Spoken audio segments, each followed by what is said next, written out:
आहे मुंब्रा के बारे में, छत्रपति शिवाजी महाराज के बारे में आपकी क्या राय है? आप ऐसा है देवेंद्र जी फडणवीस की मुझे बहुत बुरा लगता है कि ऐसे आदमी जिसको मुंब्रा के बारे में कुछ भी आता पता नहीं, कुछ भी। मुंब्रा के प्रवेश द्वार पे ही आप सब पत्रकार साक्षी हो उसके। आपने राहुल गांधी को शिवाजी महाराज के ऊपर फूल बरसाता वो देखा है, आपने शरद पवार जी को उस के ऊपर फूल बरसाते हुए देखे। वहाँ शिवाजी महाराज के शिल्प है, वहाँ पे तुकाराम जी के शिल्प है, संत तुकाराम महाराज के शिल्प है। ऊपर देखेंगे तो जिजा माता और सावित्री माई के शिल्प है, और यहाँ पे फुले शाहू शुभम मुंडी नीचे और नीचे लिखा है माझा महाराष्ट्र। ये महाराष्ट्र की विचारधारा है, और वो शिल्प जहाँ से मुंब्रा का रास्ता शुरू होता है उधर ही लगा हुआ है। मुंब्रा स्टेशन पे एक जुना मंदिर था, वो पानी में था। सब उसके ट्रस्टियों के एक करके हमने वो नया मंदिर बनाया, वो भी स्टेशन पे ही बनाया है। कौन ये पागल उनको बताता है जाके कि नहीं है, मंदिर नहीं है। मुंब्रा में कम से कम गिना जाए तो 101 मंदिर है। मुंब्रा में पिछले 40 साल से कोई माहौल खराब ही नहीं हुआ, और पिछले 15 साल में तो फटाका भी नहीं हुआ। ये 2.5 साल में लेकिन माहौल खराब करने का काम कुछ संगठनों ने किया, और उन संगठनों को ये सत्ताधारियों का आशीर्वाद था। राज ठाकरे ने बयान किया था, वही राज ठाकरे ने बयान किया कि मदरसे में जाओ तुमको मशीन गन मिलेगी। हमने कहा था मदरसा में जाओ, वस्त्रा मिला तो बताओ।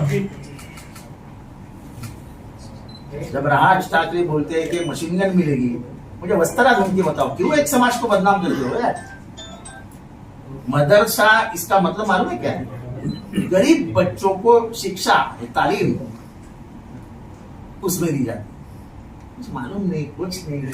सिर्फ मुस्लिम का भय दिखा के हिंदुओं को एक करना, ये बंद कर दो यार। जिस हिंदुओं ने तुम्हारे हाथ में सब दिया था राम मंदिर का, उस राम मंदिर में तुमने किया क्या? राम की मूर्ति लाई, हजारों करोड़ रुपए खर्चे किए, और पहले बारिश में पूरा राम मंदिर के मेरे अंदर से पानी आ रहा था। हमारे राम लल्ला के सर पे पानी गिर रहा था ऊपर से। इसके बारे में आप कुछ नहीं बोल रहे हो। कहां कितना भ्रष्टाचार हुआ, ये पानी कैसा टपक रहा है, इसके बारे में बोलो ना भाई कुछ। एक की क्षमा मांगो।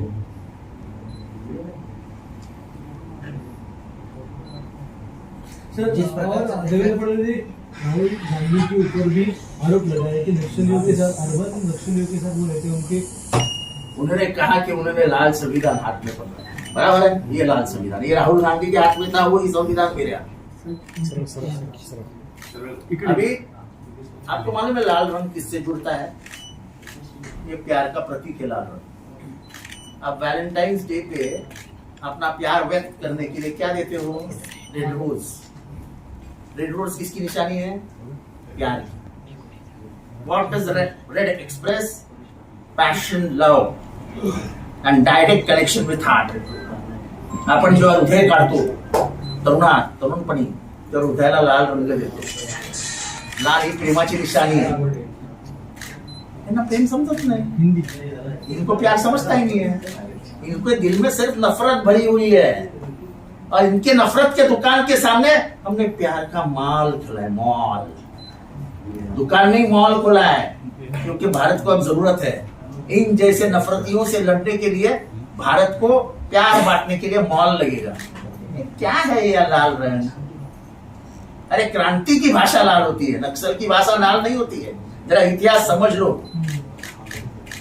फ्रेंच रिवॉल्यूशन समझ लो, पर्शियन रिवॉल्यूशन समझ लो, रशियन रिवॉल्यूशन समझ लो, फिर समझ में आएगा कि क्रांति के रंग क्या होता है।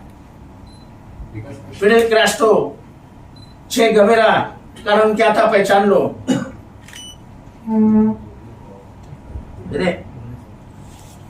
देवेंद्र फडणवीस जैसा बुद्धिमान नेता इस स्तर पे आता है कि पुतला बना के दिखाओ मुंब्रा में। आप मुझे पुतला दो, शासन की जगह दो, सब परमिशंस दो, मैं पुतला बना के दिखाता हूं।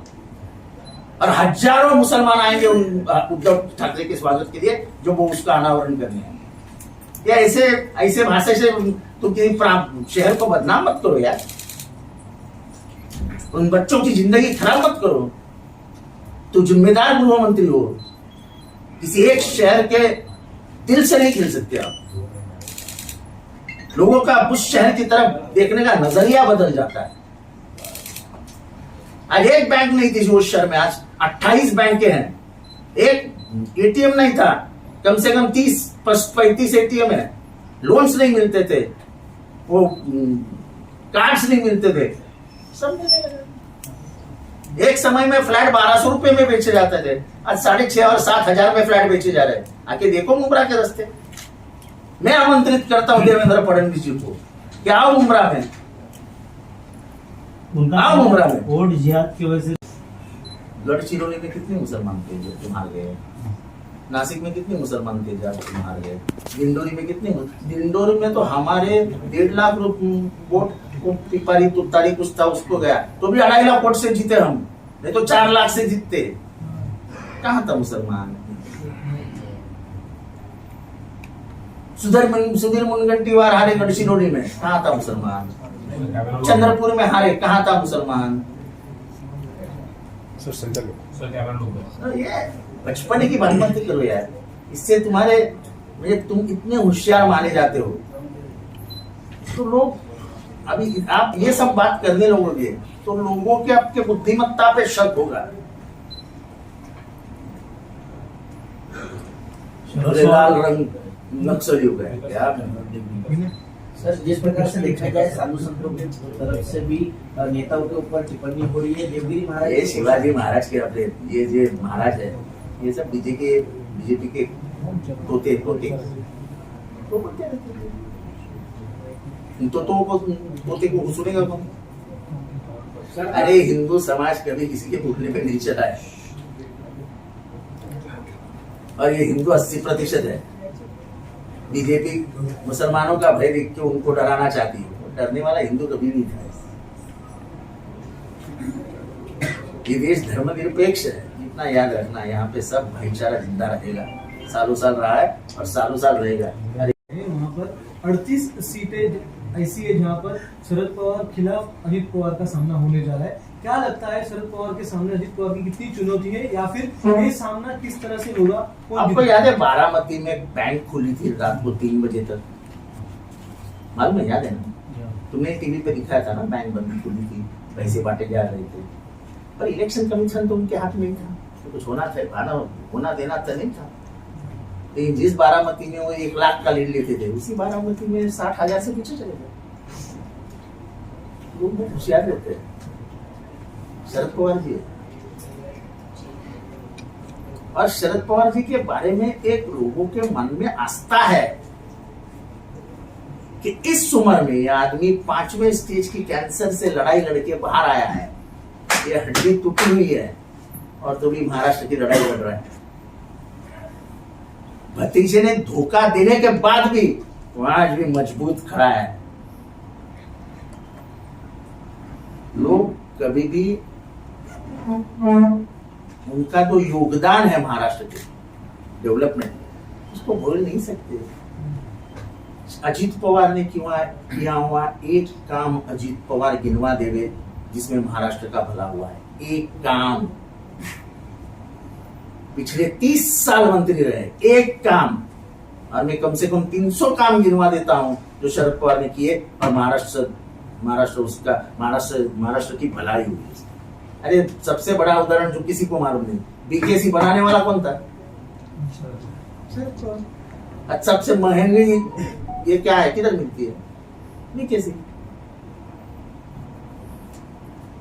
वही शरद इस पवार संदर्भ में शरद पवार जी की जीत होगी। सर, जिस प्रकार से देखा जाए तुरहा जीत होगी। क्या सवाल पूछे, लोकसभा में क्या हुआ? सर, अजित पवार ने अपना घोषणा पत्र सर पवार साहब अभी राजकारण से, पॉलिटिक्स से अभी बाहर। देखो मैं बोल रहा हूँ, ये समझ लीजिए आप कि पवार साहब आप 84 इयर्स के हो, 84 साल के। देखो मैं जब उनको देखता हूँ तो मैंने तो 35 साल से उनको देखा है, हर स्टेज को उनको देखा। तो अब संसदीय राजनीति उन्होंने नहीं करनी चाहिए, ऐसा मुझे भी लगता है कि भागमदौड़ होती है। अब उम्र का भी, पर वो घर में नहीं बैठ सकते, क्योंकि हमारे जिंदगी का आधार वो है, हमको रास्ते दिखाने वाले वो है, हमको रास्ते पे चलाने वाले वो है, उनको हम घर बैठने नहीं देंगे। और मैं शरद पवार जी को टीवी पे कह रहा हूं कि आप चाहोगे भी तो हम आपको घर में नहीं बैठने देंगे। लेकिन अजित पवार म्हणले की उम्र हो गई, तो अजित पवार यांचं शेवटचं भाषण कधी होणार? शेवटचं भाषण मध्ये काय मृत्यूची प्रार्थना करता की काय? सर अजीत पवार ने अपना घोषणा पत्र जारी, बारामती में कैंसर अस्पताल ओपन करेंगे, इसके अलावा जो किसान है, अरे कितने देरी से उनको समझाइए। आओ मुमरा में, आओ मुमरा में, हमारे पास ऑन्कोलॉजी का हॉस्पिटल तैयार है मुमरा में। अजित पवार अभी तक कैंसर का हॉस्पिटल नहीं बना पाया, इतने करोड़ों रुपए लेके जाता है बारामती में, क्या किया फिर उसका? मैं बुलाता हूं उनको, आओ, पूरा एकदम रेडिएशन, केमोथेरेपी सब तैयार है। ऑन्कोलॉजी का पूरा एक सेक्शन है हमारे पास मुमरा में। हालांकि तुम्हारे ये आदमी के राजनीति की वजह से हमारे हॉस्पिटल का ओपनिंग रुकवा दिया मुख्यमंत्री ने। मुख्यमंत्री तो चाहते थे, लेकिन तुम्हारा आदमी जाके रोता था। हमारा क्रिकेट का मैदान तैयार है, तुम्हारे आदमी ने वो भी रुकवा दिया है मुख्यमंत्री के पैर पकड़ के। हमारा गार्डन था, वो हम देने वाले थे शहर को, सब तैयारी हो चुकी थी। वहां पे जबरदस्ती शमशान का रिजर्वेशन लाया, किसको बताया हम? हमारा स्लॉटर हाउस का पूरा फाइल सीएम के टेबल पे पड़ा था। सीएम ने मुझे वचन दिया था कि मैं क्लियर करवाऊंगा। सब सेक्रेटरियों ने कहा कि इसे क्लियर करो, तुम्हारा आदमी जाके रोया और वो स्लॉटर हाउस भी रुकवा दिया। आप उमरा की भलाई चाहते हो क्या? लाडली बहन की वजह